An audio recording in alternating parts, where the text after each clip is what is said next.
if we, yeah, great, excellent. So we're going to be recording it from here. Therefore, please take responsibility for anything you do put in the chat box, because it will be up on YouTube after this. And obviously, please do share the webinar with anyone who can't be here. So here's the plan. Mary McCarthy, who has led on the Growing Our Future project, is going to give us a lightning tour of the incredible collaborative effort that is the Growing Our Future project, and its recommendations to drive the transformation towards regenerative agriculture in the United States. Then we're going to have 3 panelists, and they're each going to bring some quite unique and diverse perspectives to the role of regenerative agriculture from their point of view, and what can be done to create that shift and that acceleration to regenerative practices. We're going to hear from Martin Lamos, who is co-executive director of the United States National Young Farmers Coalition, sorry Martin, which is a grassroots advocacy organization representing the next generation of farmers and ranchers in the US. And then we're going to hear from Helen Crowley, the head of Sustainable Sourcing Innovation at Kering. And Dr. Crowley is a research fellow and senior advisor on resilient supply chains for Conservation International, and an advisor to the World Economic Forum. And lastly, we'll hear from Vijay Kumar, the Executive Vice Chairman of the Andhra Pradesh Community Managed Natural Farming Project in India, which aims to enhance both the short-term and long-term welfare of farmers, particularly small and marginal farmers, through climate change resilient, natural, low-cost farming. So the panel will kickstart the conversation on how their organizations are working to develop regenerative agriculture and to transform the system. We'll, as I say, we'll try and take some of your Q&A questions. But in the middle of this also, we've got a pop-up poll, which will pop up when it pops up. So we'd love you to participate in that. Okay, so why are we addressing regenerative agriculture? In its broadest definition, we see regenerative agriculture as an agricultural system that is designed to put more back into the environment and society than it takes out. There are many, many different definitions of regenerative agriculture, and it means a number of different things to different people. But this encompasses that broad picture of the restorative nature and the resilient and the forward-looking nature of regenerative agriculture. The value of regenerative agriculture impacts all 3 of the main priority areas of Forum for the Future's focus: addressing climate change and staying within the bounds of the 1.5-degree world, recognizing huge potential for restorative carbon impacts from regenerative models, but also the ability to build healthy, resilient production systems that are designed to deliver healthy diets for all, and to ensure that value is distributed and delivers sustainable value chains and livelihoods. I should say that this approach that we've used at Forum for the Future aims to catalyze others. So we don't sit at our desks and come up with Forum's great thoughts. The aim is to engage the system, to enable the system itself, those different actors across the system, to come up with coherent solutions that are going to accelerate change. So we use that systems lens. We identify barriers and opportunities and levers to action that, if we pull them together, can unlock that deep transformative shift. And we act as a catalyst to those diverse voices and enable them to work more systemically, which I think is where the power comes. It's not just Forum, it's all of us together.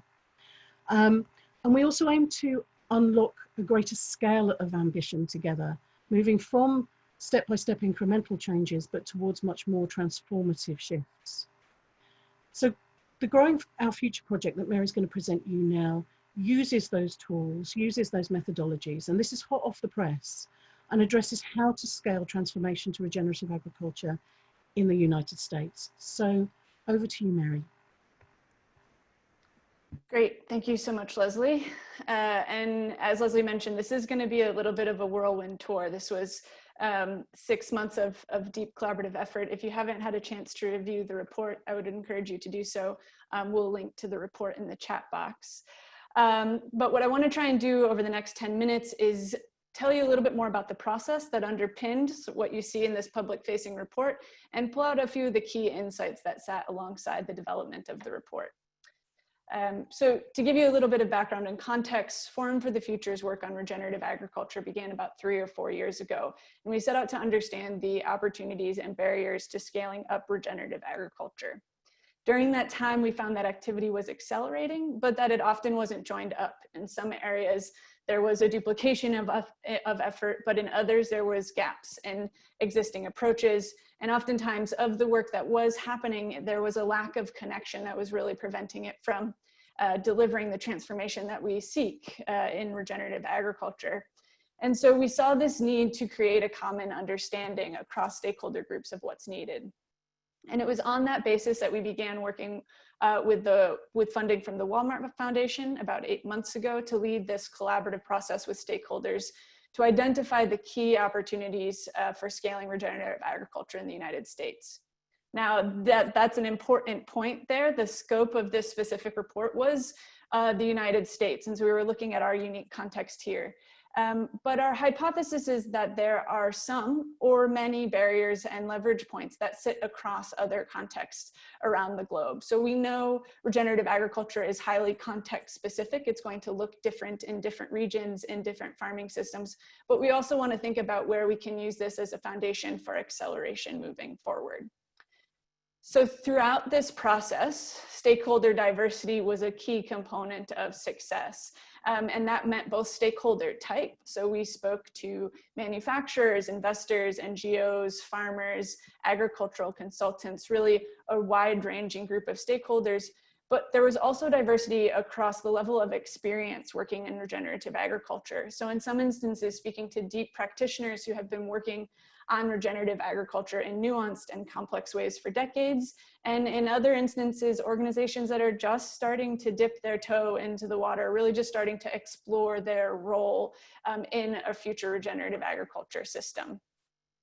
So we conducted interviews, but really a key kind of moment in this process was a virtual workshop that we held just on the cusps of the lockdowns here in the United States around the pandemic. So it was this moment of energy and awareness and activity where we wanted to bring stakeholders together to jointly discuss the barriers and enablers for regenerative agriculture practices.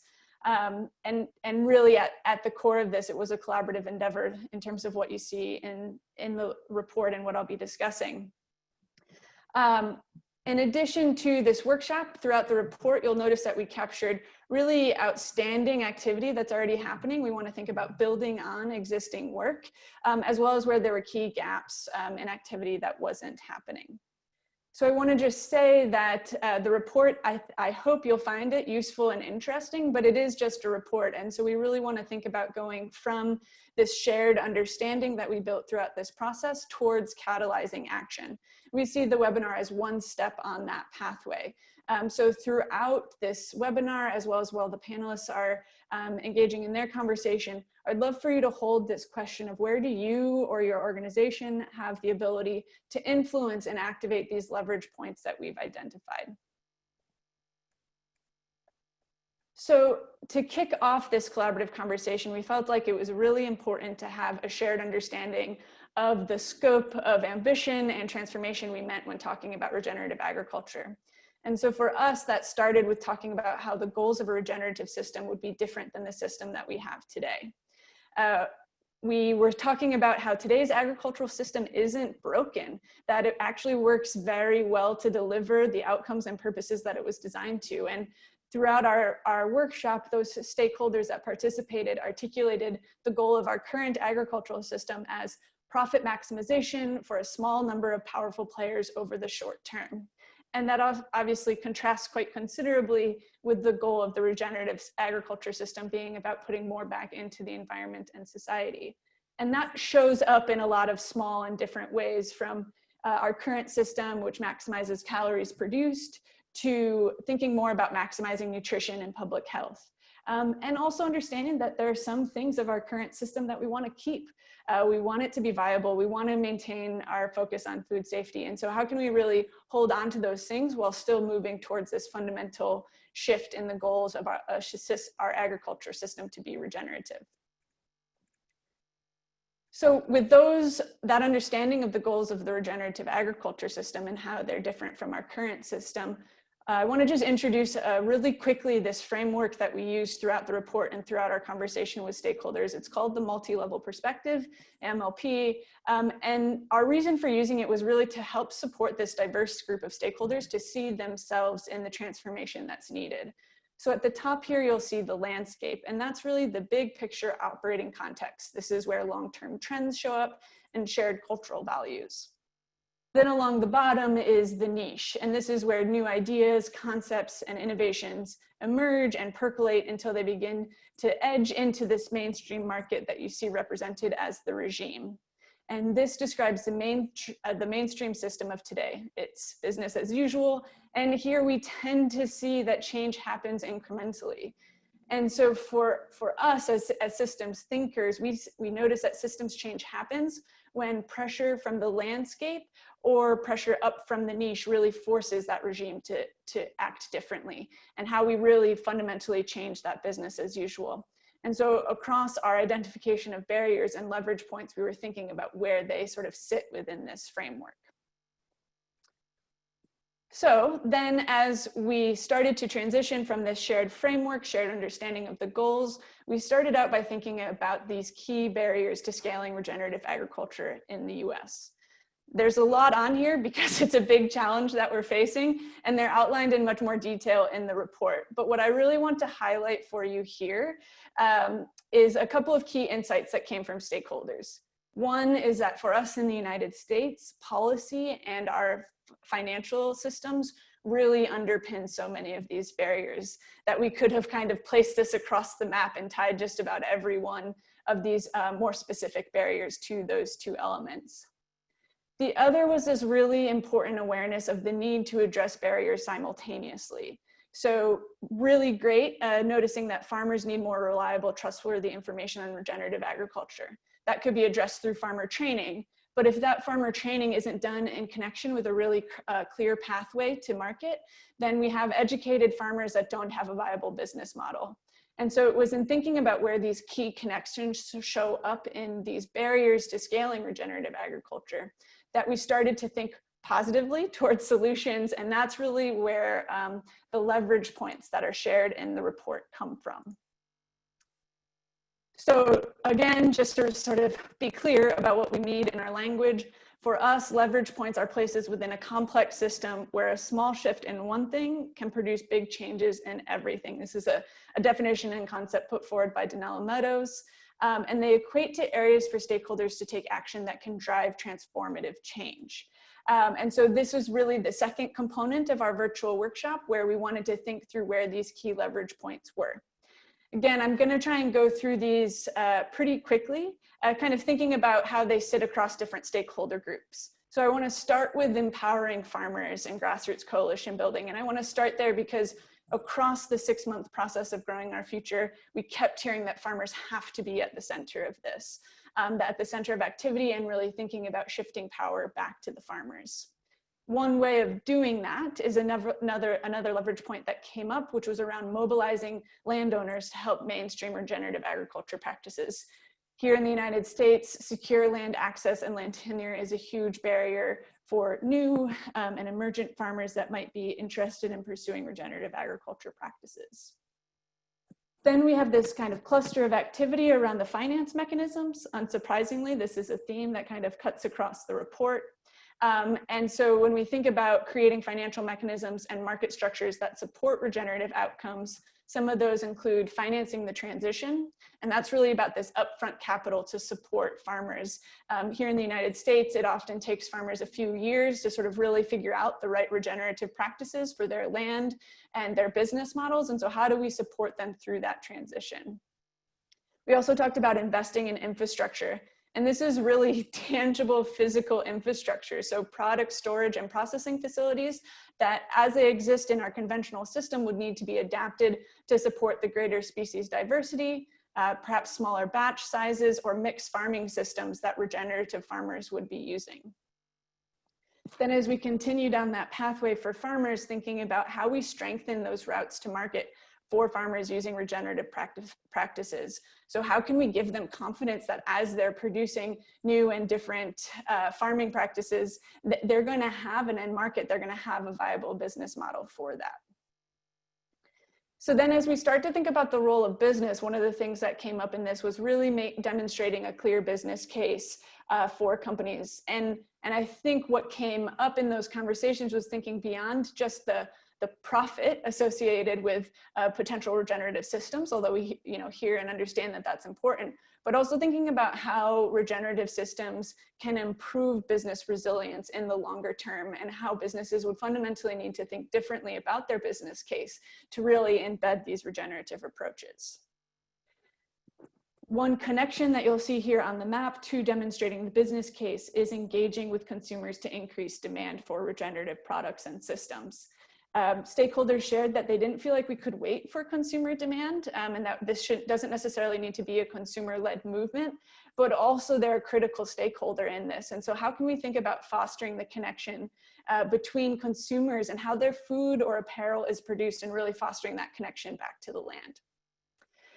And while finance institutions were one stakeholder gap that was identified in terms of folks that, if brought in to the regenerative agriculture movement, could really affect change, public health advocates were also one that were identified. So how can we think about prioritizing the nutritional and public health diets of regeneratively produced products to help enable healthy diets, and really unlock public health advocates as a new ally for this work? And then finally, without kind of continuing to say the same thing here, shaping policy is a key leverage point for scaling regenerative agriculture in the United States. We talked about what it would actually look to do that work. We can work both at the local and state level, but also thinking about how a relatively simple view of productivity being written in as a key measure of success for agriculture at the national level is a key both barrier and opportunity area for scaling regenerative agriculture. So with that whirlwind tour of the landscape of regenerative agriculture here in the United States, we'd love to invite a little bit of feedback through a poll. So Valentina is going to pull up this poll for us, and we'd just love for you to quickly respond to, where do you or your organization have the ability to influence and activate these leverage points that we've just discussed? You're allowed to respond to more than one, but I would encourage you to try and really think critically about the one or two areas that you have the ability to drive change to deliver this regenerative system that we're envisioning.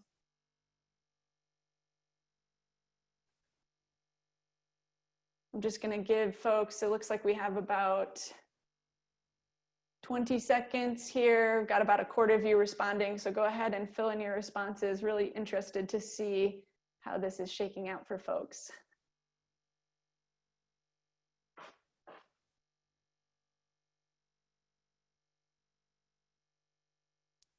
All right, I'm going to give you another 10 seconds. So get your response in quickly, and then we're going to close it and see how things turned out.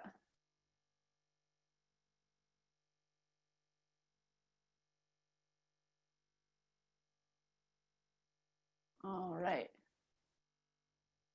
So you should all be able to see the responses to the poll. It looks like demonstrating the business case is the winner, although I'm actually really pleased to see a relatively good spread across some of these different leverage points, which hopefully speaks to the diversity of representation on the call, but also noticing that these pieces around the financial mechanisms and nutritional benefits are some of the lower ones. And throughout the process of our growing our future stakeholder engagement, as well as the report development, those were also kind of key gaps. So there's a question for me about how do we really start to engage these stakeholders that haven't been as closely tied to regenerative agriculture. So thank you so much for your input on the poll. And now I'm going to hand it back over to Leslie to begin a conversation with our wonderful panelists. Thank you so much, Mary. Maybe if we can stop the screen share for a second so we can see people well now, that'd be great. Fabulous. So there's a key message in the middle of this, I think, when we start to look at it, because it seems to be such a huge endeavor, is that complexity doesn't have to be complicated. It's that great mantra. But I think the key point within all of this is, where can you play a role? Where does it matter to you? And what do you, from where you are sitting, need others to do to shift? And so I want to give our panelists a chance to demonstrate or answer those questions from their perspective. So first of all, we're going to speak to Martin Lamos, who is joining us from upstate New York and representing the National Young Farmers Coalition in the US. Martin, you and your members are at the sharp end of this. You know, you're building your future on the future of agriculture. Why are you focused on regenerative, and what does it mean for you, and what potential do you see? Yeah, thank you, Leslie. Thank you, Marion. Yeah, I'm Martin Lamos, the co-executive director of the National Farmers Coalition, and we represent the thousands of young people across the U.S. who are answering the call to build a bright and just future for agriculture. Regenerative agriculture, I think, represents a significant shift and change in our agricultural system, and I think it's important to acknowledge that. You know, if we mean by regenerative agriculture a system, an integrated system where we're growing food and fiber in a way that prioritizes environment and ecology, that is oriented to public health and community well-being, that is fairly compensating the work of our farming communities, that's building an inclusive economy, then I think we need to acknowledge how far we are from that vision. And I think if we're serious about, you know, regenerative agriculture, not only do we need to acknowledge how far we are from it, and that we have an agricultural system that continues to depend on the exploitation of our lands and soils and our farming communities to be viable, I think it's also important to acknowledge that there is a parallel history of resilience and innovation and optimism. And that's where we come in. I think we think regenerative agriculture is a significant change. It's going to be a monumental change that's going to require concerted effort across multiple players, but it's possible because it's already happening.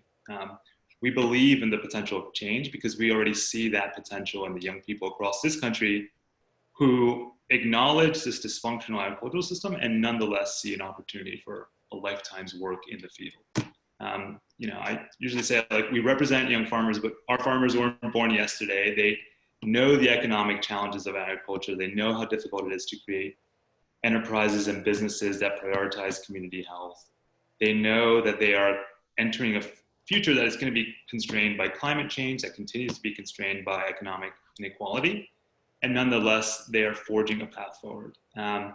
And so while we need to acknowledge that it's a monumental shift to realize this vision of regenerative agriculture, that doesn't mean it doesn't already exist.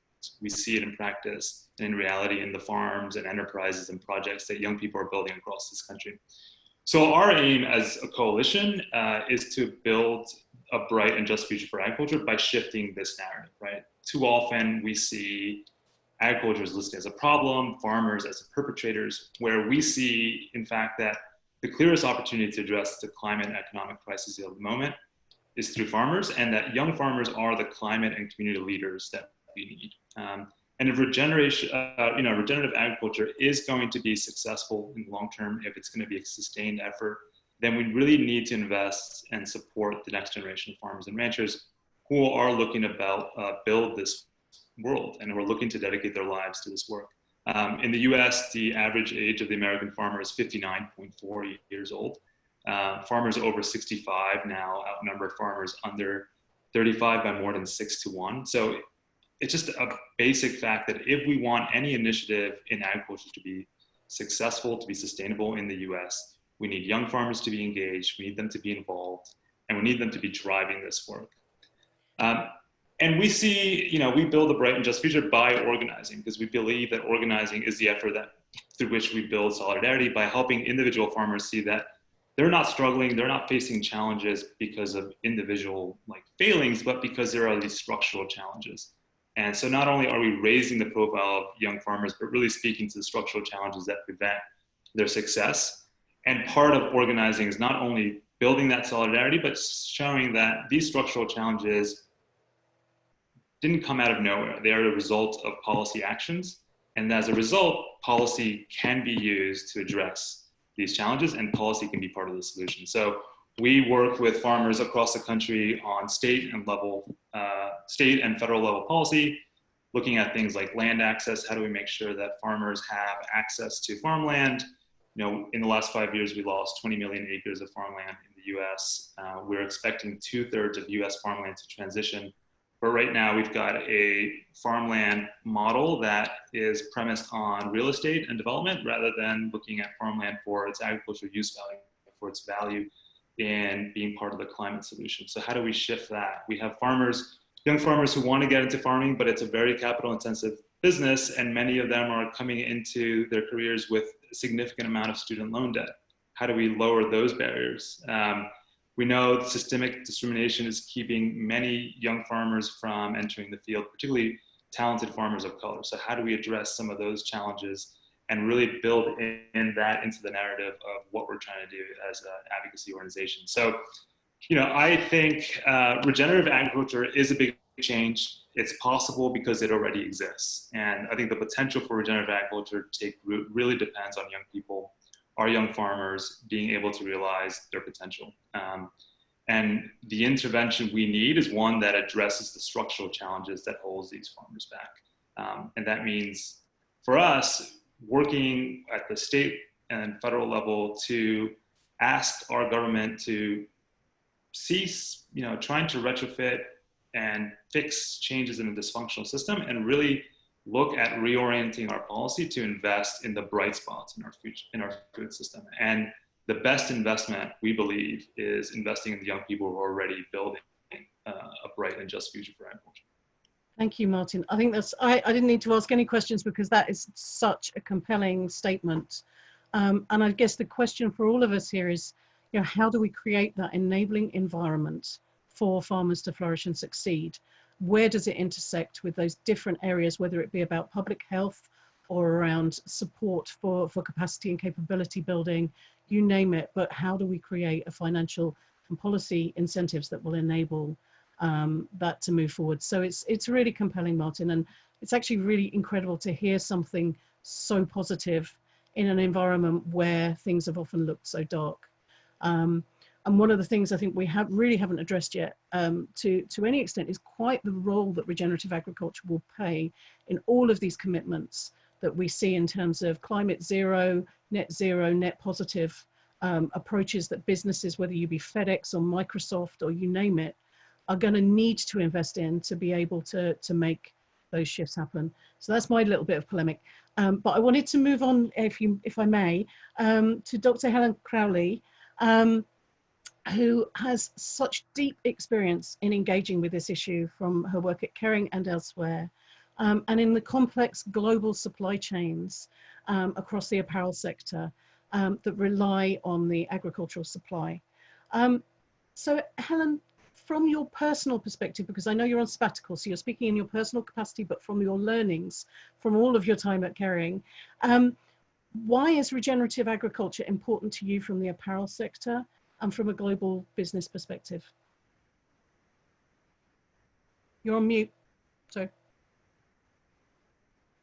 Thank you. Thank you so much for inviting me back. I was part of the conference and it was really terrific. It really was a couple of days and I'm very impressed with the report. So happy to be here and to sort of circle back and see where we are after all your immense work.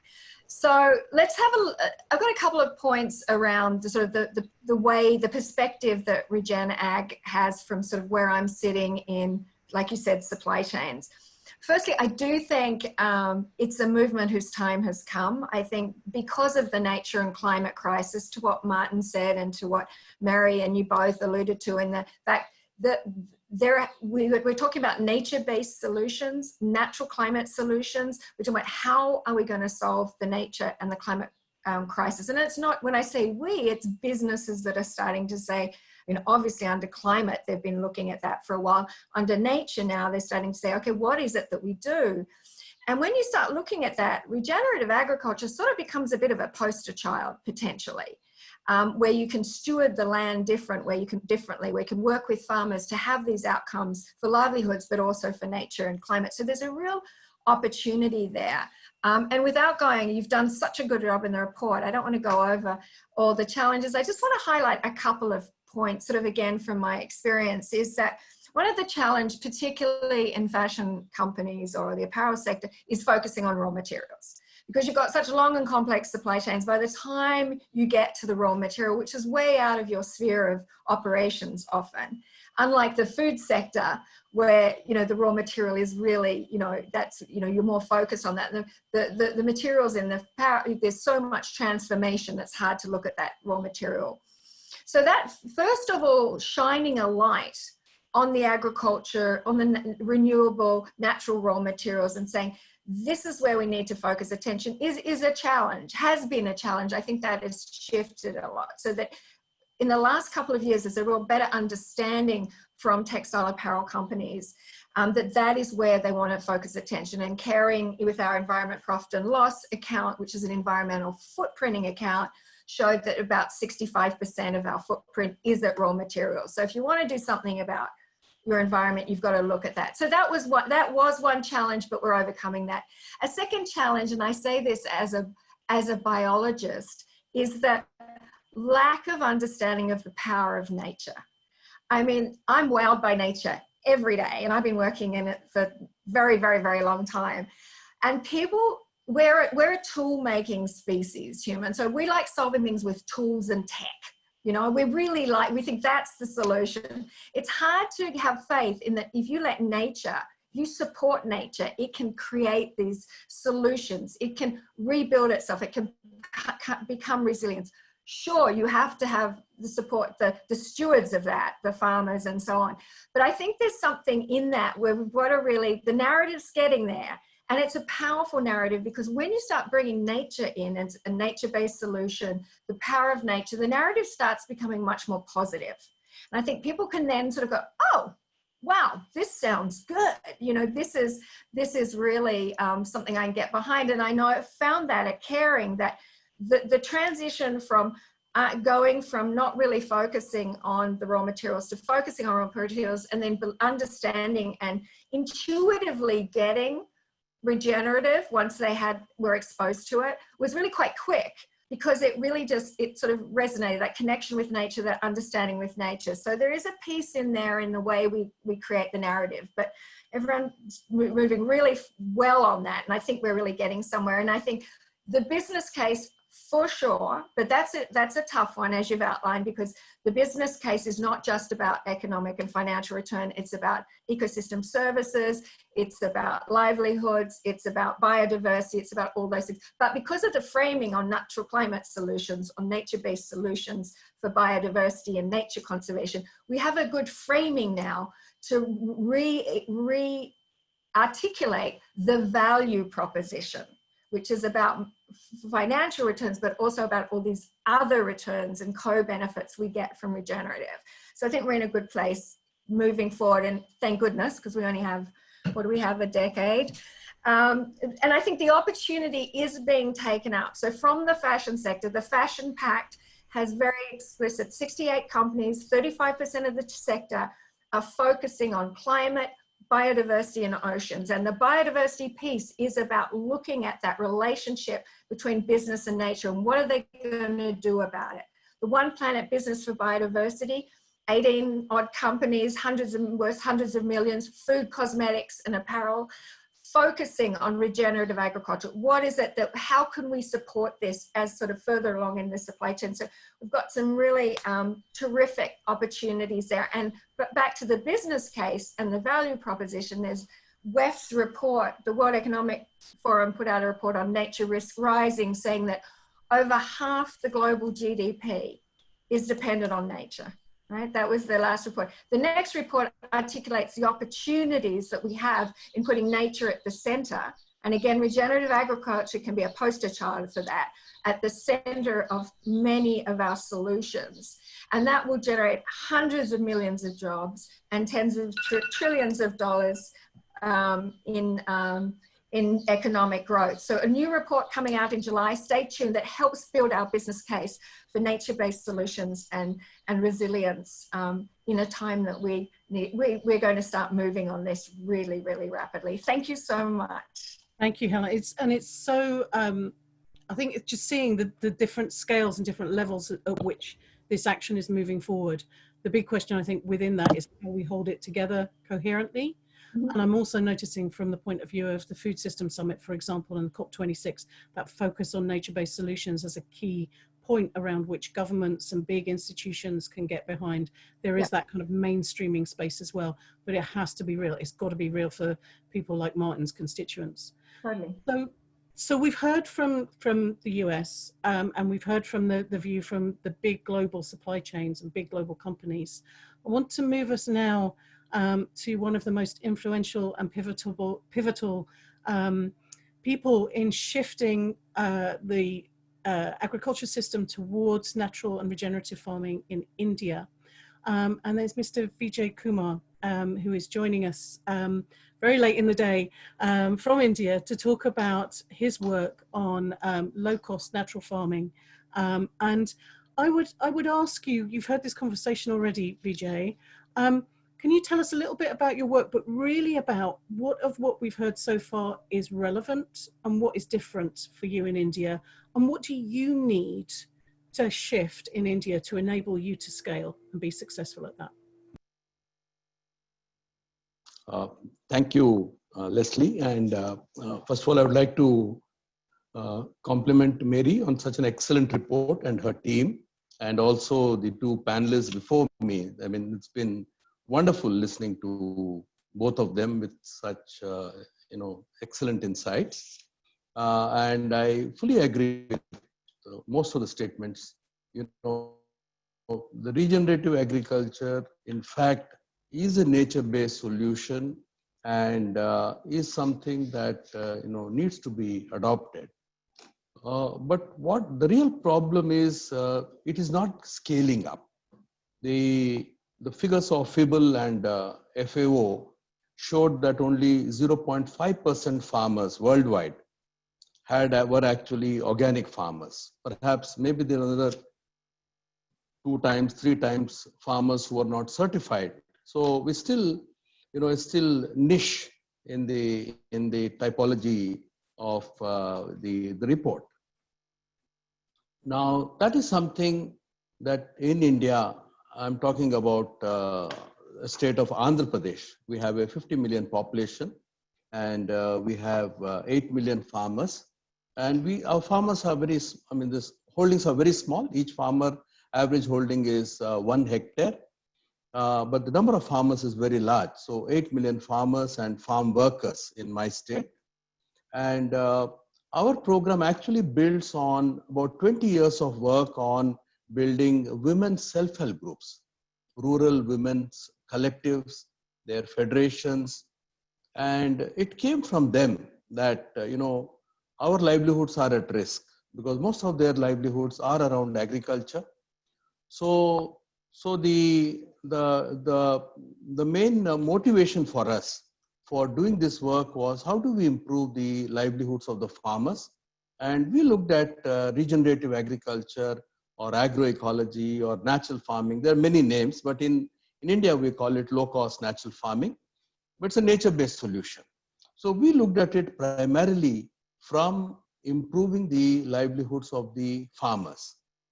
Now, one thing which is very unique in what has happened in Andhra Pradesh is that in 4 years, we have actually reached out to 10% farmers. So the global average outreach is around 0.5% certified organic farmers, but we have now 10% farmers enrolled. And if we, I'm working on it, get the resources, we can scale it up to all the farmers in the next 7 to 8 years. So that's the promise. And what we did find was that when we motivated the women farmers, their spouses into natural farming, not only their livelihoods, but the best thing is that the women always told me that their health has improved. So the direct benefit that they could see from transitioning. Now, regenerative agriculture, the principles are universal. I believe that it's basically farming in harmony with nature. I think the definition that was used, there are many definitions, but I believe that regenerative agriculture is to be contrasted with degenerative agriculture. I believe that the current agriculture system is degenerative and we are moving to regenerative agriculture. It's exactly the opposite. But the benefits are immense. We are able to see the productivity going up, farmers' employment going up, farmers' health improving, and they're producing more food. And because the water used is saved, we have water saving of 30 to 50%. So farmers are able to expand their areas. And from the consumer's point of view, we see them asking for this from a nutrition point of view, safety point of view. But beyond this, as other panelists have said, this is a solution to the soil emergency, the solution to the water emergency. This is also a solution to loss of biodiversity, water and air pollution. And all states have a huge fiscal crisis because we are subsidizing chemical fertilizers in our country to a tune of almost $10 billion every year. Apart from that, there are subsidies for electricity for the farmers. And we did a study which showed that the farmers practicing natural farming, they were able to save electricity for pumping water to a tune of 40 to 60%. So we then looked at, and that's how a business case is being made out, because that's one of the things, barrier to scaling up is how do you build a business case? And I found a segue in tackling this through a fiscal saving to the government. Over the next 10 years, the government will be spending around $200 billion in electricity subsidies. A small state is going to spend $200 billion. And I need only $2.5 billion to transform the entire state of Andhra Pradesh into natural farming.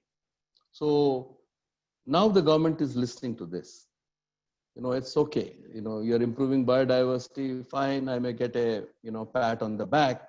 But then the business case, best business case, in my opinion, could be if we can, show a very strong fiscal saving. And we think we have a very strong case here.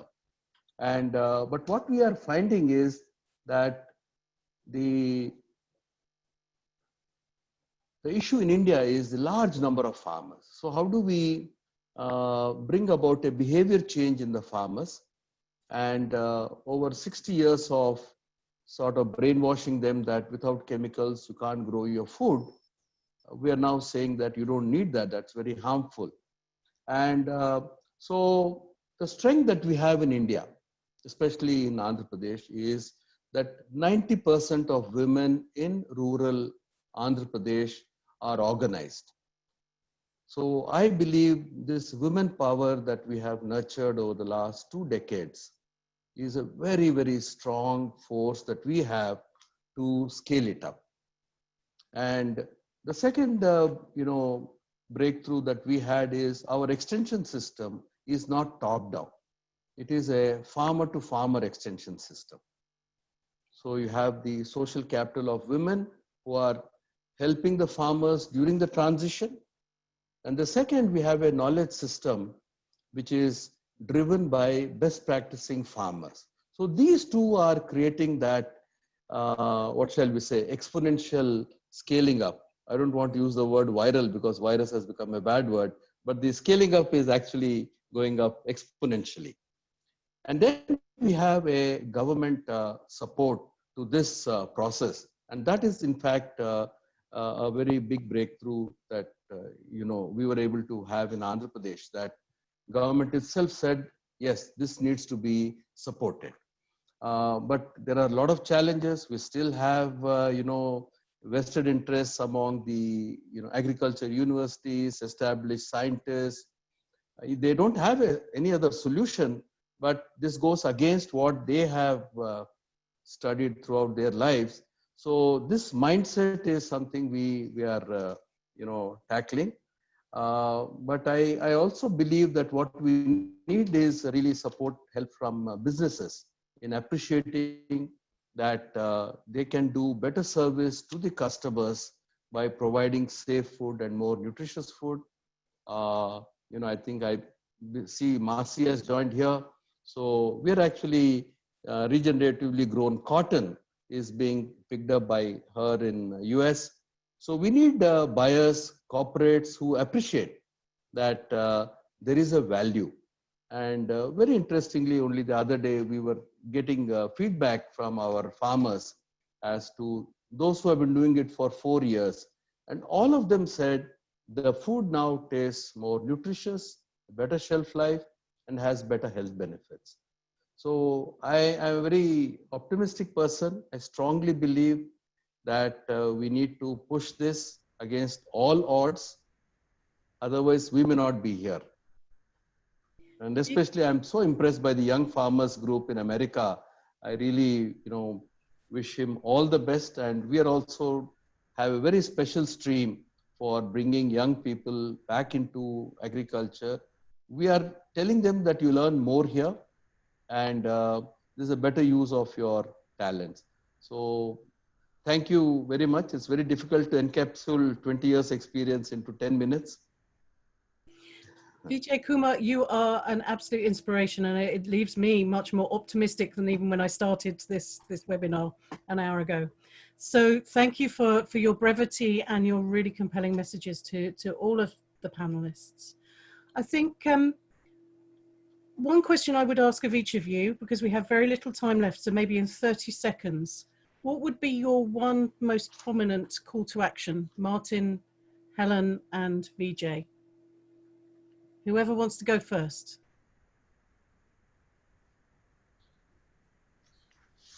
From the fashion and from the supply chain companies, from fashion, I would say commit to it now and help build your supply chains in a way that they can reward and support it.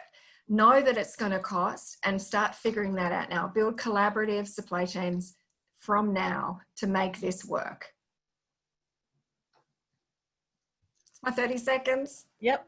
Thank you. Okay. Yeah. From my side, I would say that farmers can do it. Farmers will do it. And in my opinion, farmers are gods. Farmers are keeping us alive. Farmers are keeping us healthy. And through regenerative agriculture, by reversing climate change, farmers are going to save humanity. Martin, you're a representative of the gods. What do you need to have happen? I don't know if I can add more to that. No pressure.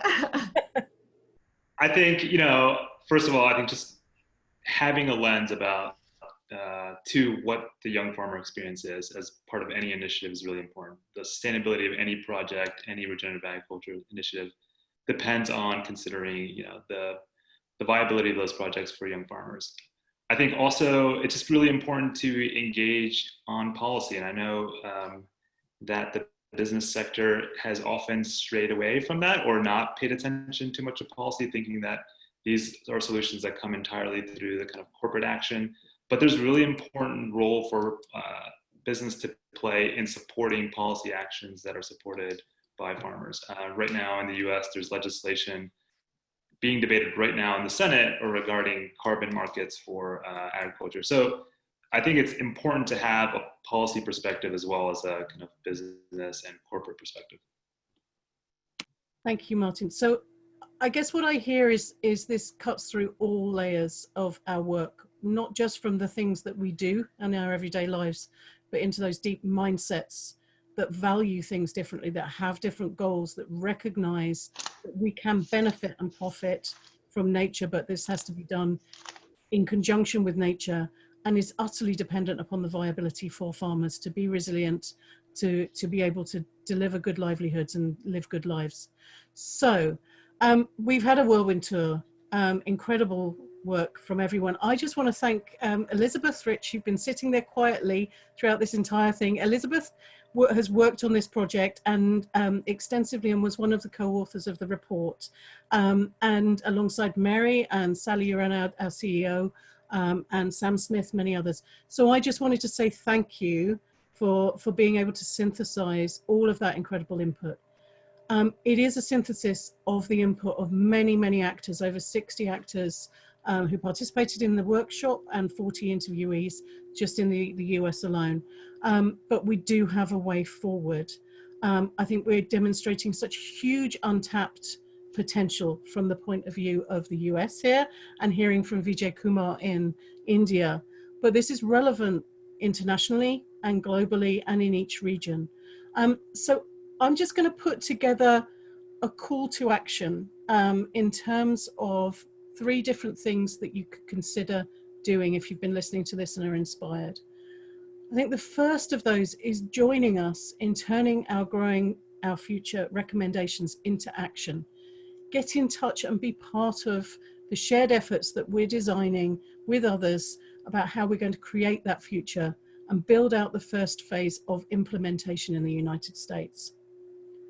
And within your own organizations, where is regenerative agriculture relevant to you? And how can you contribute to the scaling and working together to create that shift? How can Forum help you? If you interact with an agricultural supply chain anywhere in your organization, you're going to have a role to play in this shift. And then looking at your wider systems and networks. Are there new regions, geographies, or sectors where you work, where you could explore, diagnose these challenges for that region and identify what it'll take to unlock to scale regenerative agriculture? Where can you connect across that system that influences agriculture to accelerate that change? So finally, thank you again to everyone. We haven't been able to address those questions, but we are capturing them. We will capture every comment that you have made in the chat. Please reach out to us and engage with us in building the next steps. So we've got a nice plan, a nice framework. It needs to happen and we need you all in it. So thank you again to those incredible panelists, incredible inspiring speakers. Thank you so much for giving up your time and sharing your wisdom with us. And I really do look forward to this just being the first step on this journey towards scaling resilient, restorative, regenerative agriculture. Thank you, everybody. Thank you. Yeah.